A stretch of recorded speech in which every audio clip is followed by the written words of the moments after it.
In the words of John Bon Jovi, ooh, she's a little runaway. Daddy's girl looked back at all the things she could have said. And unfortunately, she was a little runaway. See, the term runaway is usually associated with a person, a male or female, that usually runs away either from home or a certain situation. But Brian K. Vaughn thought to think of something else that the story could have been. What if Runaways is not exactly what these kids are doing, but instead a very underrated superhero team? I know, the Yu Yu Hakusho shirt is very misleading for this video. I don't think there's any Runaways merchandise unless it's for the movie that is about Joan Jett that I don't think assumes with what I'm talking about today. But I'm going to be talking about a very underrated comic book series that so many people do love, so many people do enjoy, but unfortunately it's not a popular title for Marvel, such as the X-Men, Deadpool, Spider-Man, and various other properties. But it's one of my favorite all-time comic book series, and I've read this single volume that I own so many times, and I think there are 3 or 4 books for the complete collection that I'm recommending to you guys. I've done this before with Monster Musume, the JSA, and also Mighty Morphin Power Rangers, and I'm doing it again, or Go Power Rangers, and I'm doing it again here today. This is a lazy recommendation of the one, the only, Brian K. Vaughn's Runaways. Greetings, kids and nerds, and my universe and white nerdy. The Runaways, a probably very underrated Marvel book created by Brian K. Vaughan, a very successful writer and also the known creator of The Runaways. Brian K. Vaughan was really a great man for creating such likable characters and giving these teenagers so much room and volume to speak. It is unbelievable. To the fact that it became a Netflix series that I don't believe still got a DVD release yet. I'm waiting, Netflix. I can. Do not make me an old man. I don't want to be an 80-something-year-old YouTuber that goes, I finally got it! I finally got my hands on it, Runaways! I don't want to have that end up happening. So, I'm glad also if I can make people laugh at that. There was even some time where I rewatch these videos and I laugh at my own stupid jokes and stupid self because, hey, I deserve a laugh too. But The Runaways is really a damn good book, and the thing is that it's one of those stories that you just have to tell people about just a little bit to get them tweaked into the series, and I've heard it's super effective. I don't think he talks about comics anymore. I don't believe so. Professor Sorgi talked about it. A lot of different comic book readers would tell you that this is one of the best series ever, and really, it really is. The Runaways is about a group of kids whose parents all get together only for one day of the year to do something that the kids don't know about, until one day the curiosity piques their interest. They discover a back door and realize that their parents are one of the most evil, despicable, maniacal Marvel groups in the entire world, known only as the Pride. The Pride gets together to discuss business about once a year, tops, when they realize that they sacrifice a young girl, probably a young virgin, and submit her to the gods that up before them. And then the teens realize that no one will believe them, so they have to run away from home. And these kids will stop at nothing until they prove that their parents are the evil bastards that they see them as and the world's greatest villains at any cost necessary. Now I know what we're all thinking. This does not sound that profitable or at least a decent profit. Let me tell you that this series is a very worth it series. I mean, the story, yes, it does sound a little far fetched. It's like evil parents and kids have to stop their parents. This idea had been done in movies and books before. But Brian K. Vaughan takes a little twist on it. I mean, again, they are living in the Marvel Universe. So the characters all have something unique about them that they can use to get a little bit of twist on things. Now, you could say that Brian K. Vaughan could just go, I want to make these kids mutants, just go to, whoever the executive is at Marvel at the time, and then he would just go, okay. Or he's like, I want to make these Inhumans like Miss Marvel. Still can't forgive you, Marvel, for what you've done, but I'm trying real hard to forgive you. Anyways, they can do that, and he would go approved. But he decided to make a twist on it. Why not make every individual kid something more different, but something at least a little more genuine, or at least meanwhile? And, well, Brian K. Vaughn actually ended up doing that. While he was introduced first, there is Alex Wilder, which we will come back to in a little bit. But all you need to know about what Alex is that he doesn't really have any specific superpowers, it's just that his parents are loaded rich. Then, on the other hand, there is probably a lot of people's favorite characters, one of mine too, Gertrude. Gertrude is well, sort of like me. She doesn't want to go out to places. She's a little bit different. She's a little bit in between worlds and whatnot. But she had something that we all don't have. Because Gertrude has a giant velociraptor that she can control in her memories, and she named this being Old Gert. On the opposite end of the spectrum, there is Carolina Jean, who seems to have some pretty unique parents, and above all, she wears a bracelet because she's diabetic? I forget what it's a bracelet for, but in terms, no, that's not actually what she is. Turns out when Carolina takes the bracelet off, she becomes this superpowered alien, whatever that she's supposed to be, made out of various different colors. Look at her, she's so pretty.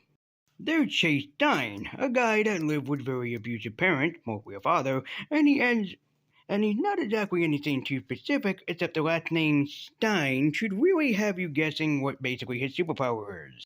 Because Chase just so happens to be an inventor, and he invents some pretty cool gadgets in between, and he also invents X-ray specs. You know, all the important things in life that our parents teach us about: clean clothes, clean underwear, fresh food, good water, rest, occasionally X-ray glasses so you can look at a woman's clothes. I had a pair of those. Cheap fucking things never worked. Then there's probably the funniest and cutest character of the group, Molly Hayes. Hayes didn't seem to have any superpowers at first, but Molly's going through her period. I know, it's disgusting, no one wants to talk about it, but there's a reason why we should. Because my girl Molly just so happens to be a mutant with various mutant superpowers. Yeah, remember that joke I made? Yep, that was for Molly. And then there's Nico Minoru. Migo's a goth. Just wanted to point that out because a lot of goths feel like that they don't belong in society. Look at the goth kids from South Park. Miko, however, does have a power.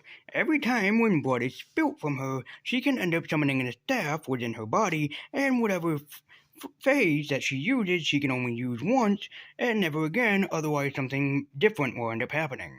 Like, for example, when trying to help during a holdup, she ends up saying the word freeze, but since she already used it, instead pelicans pop out of her magical staff instead of what she wanted. And in case you're wondering, yep, Runaways is full of twists and turns and dramas like you never believe. Want to see a more simplistic romance than Twilight? We got that for you. And no, seriously, this guy is a vampire.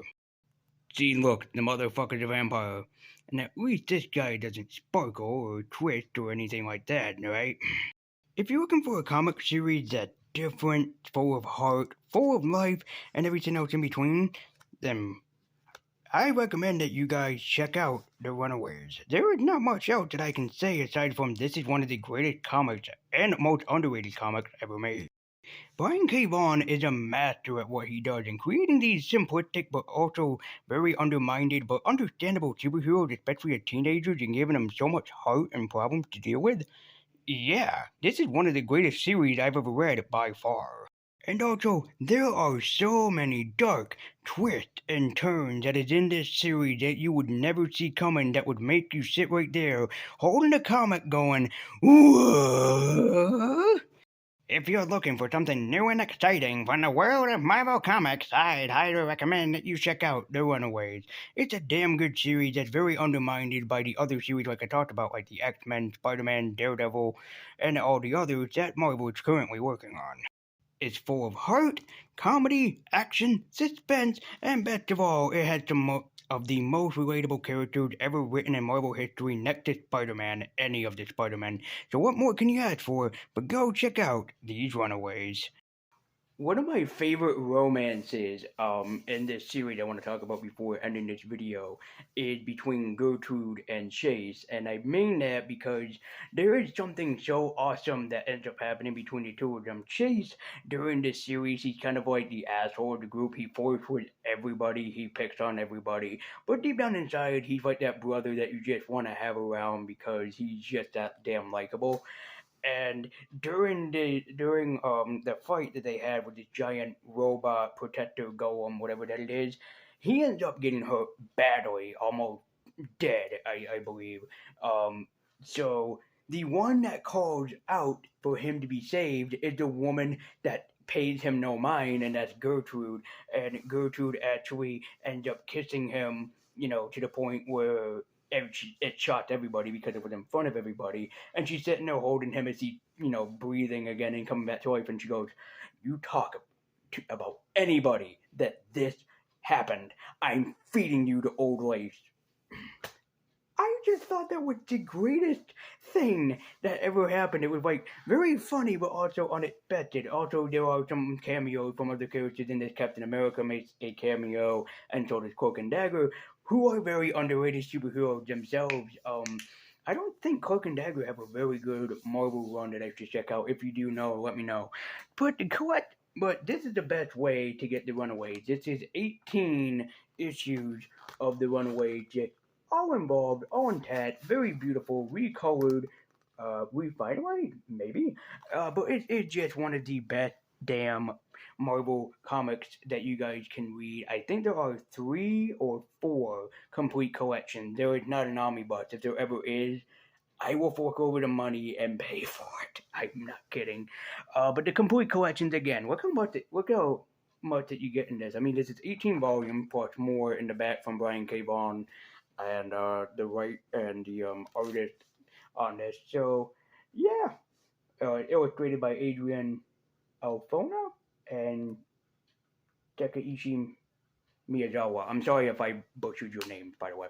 But yeah, you guys should check out The Runaways. I mean, it's a damn good comic book series, and also it's worth the bang for your buck. I forgot how much I paid for this. I think it was like $20 back when the pandemic happened because I wanted something to take my mind off of what was going on. And I think I paid about $20 for that for my birthday back during 2020. So, anyways, thank you guys so much for watching. Be sure to like, comment, and subscribe.